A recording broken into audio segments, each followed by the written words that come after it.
You guys listen to Stacy. She's amazing. Gonna get diabetes messing with her. I'm just trying to keep up with Stacy. What's up, guys? Thank you so much for joining me here on my channel. I have done a couple videos in the past about living in LA based on my experience, but I really wanted to talk to you guys about surviving in LA. So I brought a friend. Say what's up. What's up, guys? My name is Ritz, and I'm here to talk to you a little bit about thriving in Los Angeles. I want you to survive. He wants you to thrive. The both of us want you to do well. It's a package deal. It is. It is. Okay, so we're going to talk about a couple different things that I've gotten based on emails, DMs. People have been asking me a lot of questions about how do they actually do LA? And that's like a thing. So let's start with hair. All right, so I know it's pretty important for fellas when you move to a new city is to find a good barber. And I say good barber, I mean superb barber. Somebody that's not gonna push your line up back, somebody who's not gonna give you a bad fade and have you embarrassed for the next 2 weeks. You guys have to struggle too, I love it. And it's really expensive. Now, for myself, I cut my own hair. I've been doing so for about 13 years. But for when you move into a new, the best thing for you to do is to find a good barber that's reputable, that has photos, that has referrals, that has Instagram. Yeah. It's very important for social media. $30, $40 it becomes very expensive over a 2-week course. So it's like $34 every time? It's like $30 just for the haircut, and then you got to add an extra $15 if you have facial hair. Wow. It's not a joke. It's really not. Okay. So obviously girls have to deal with the exact same thing.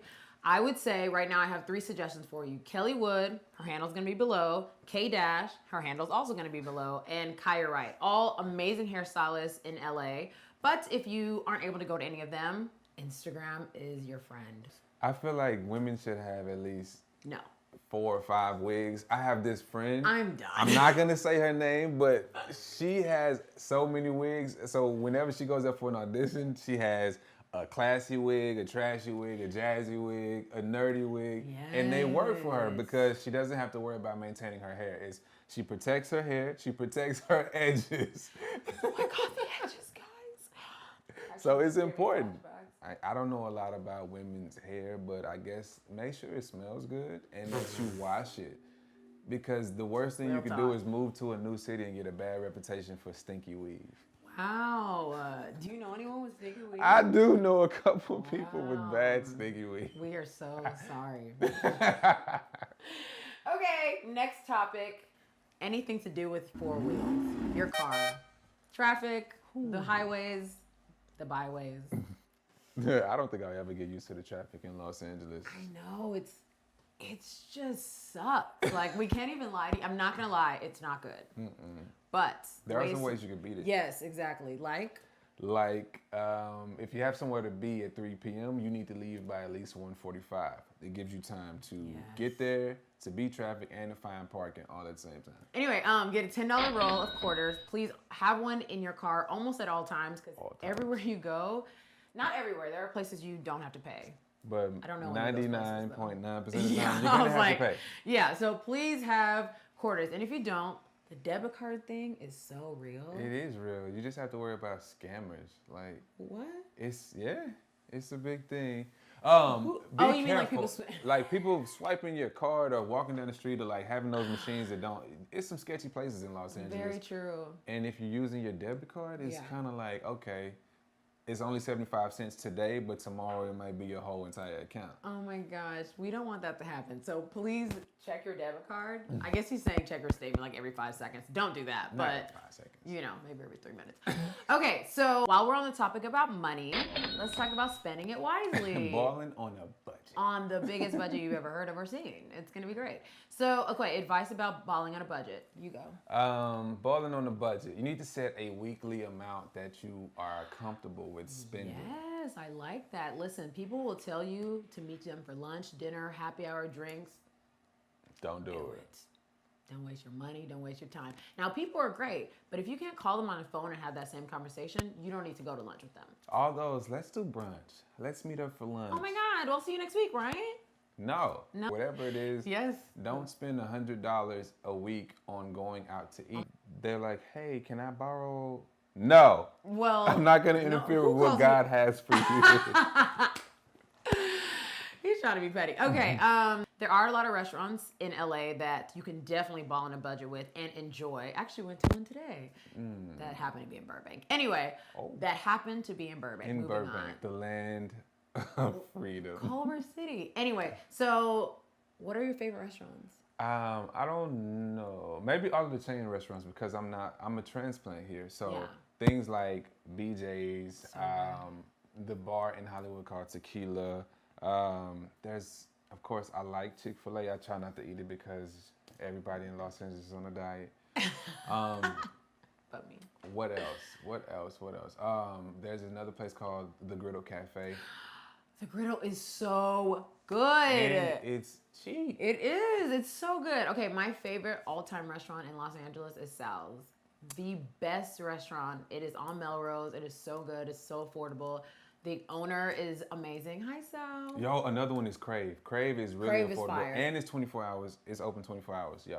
That actually 24-hour restaurants though kind of bug me. So They got 24 hour sushi and they got 24 hour no, American food. do not eat 24-hour sushi. I don't even like sushi, but it's a cool idea. You don't like sushi? No. That's sad. Something about raw fish, cold fish. It's fire. Don't like it. I was gonna talk about my favorite sushi restaurant, but it got shut down, so never mind. That was just me. I don't like sushi, but you love sushi. I love sushi. I just feel like, Crazy Rockin' Sushi is awesome. Or I don't think that's the title, so I'm not gonna plug it. Volcano. What? Doesn't Volcano have sushi? Where's that? In Burbank. Oh my god, I can't. Listen, I live over here. Okay.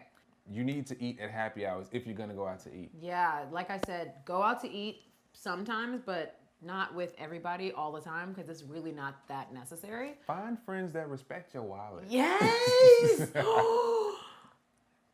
That's the only sentence you should take away. That is it. Find friends who give a crap about your wallet. Everyone's on different levels, and that's totally fine. You can all still find different ways to hang out. It doesn't have to be at $100 restaurants or at $100 events. It's just not. It's not okay. It's not the move. It's not the move right now. So cool. So rule of thumb: friends who respect your wallet will always know where to take you for a happy hour. But don't call us. Just kidding. We'll call you. We won't though. So one of my favorite topics to talk about is networking. I have definitely done some videos about networking before, but I'm actually really excited to hear what you think about it. You know what? I'm not the biggest networker. I'm not that much of a people person. It's okay. Look, I'm trying to get better, but at the same time, I just believe that relationships foster themselves. They don't have to be chased or manufactured. True. But for those who are people.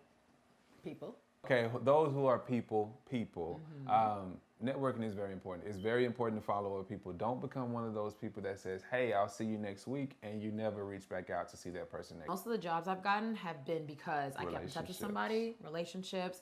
I reached out, I followed them on Instagram, I followed them on Twitter, I went to their LinkedIn. Keeping in touch with people and following their journey, it's ridiculous how much it results in money. It's so interesting. It's so funny because weird? those type of relationships are the ones that you want to nurture. You want to nurture those type of relationships because those are great relationships to have versus the ones that just waste your time and your money and just want to go out for drinks. We don't have time for that. We're trying to chase our dreams here. Okay, when people ask you to go out with them to networking events, my rule of thumb is usually go. What's yours? My rule of thumb is ask what the dress code is first. Oh my gosh, that is definitely his rule of thumb. Oh my gosh, I can't even get into that.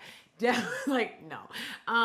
If you don't have it in your closet, you can't go. If you don't have it in your closet, you can't go. That's one. And if your friends don't respect your wallet, you can't go buy something new to go out to this event anyway. First of all, I don't think that's true. There are so many different thrifting stores in Los Angeles. Mine, Goodwill, Wasteland, Buffalo Exchange, 3 just to start with. Amazing. So you can always find inexpensive clothes. Yeah. I don't know about it for guys. But typically you can go to Buffalo Exchange, Plato's Closet, things like that. You can go to them, but typically you're not going to find something that is custom fit.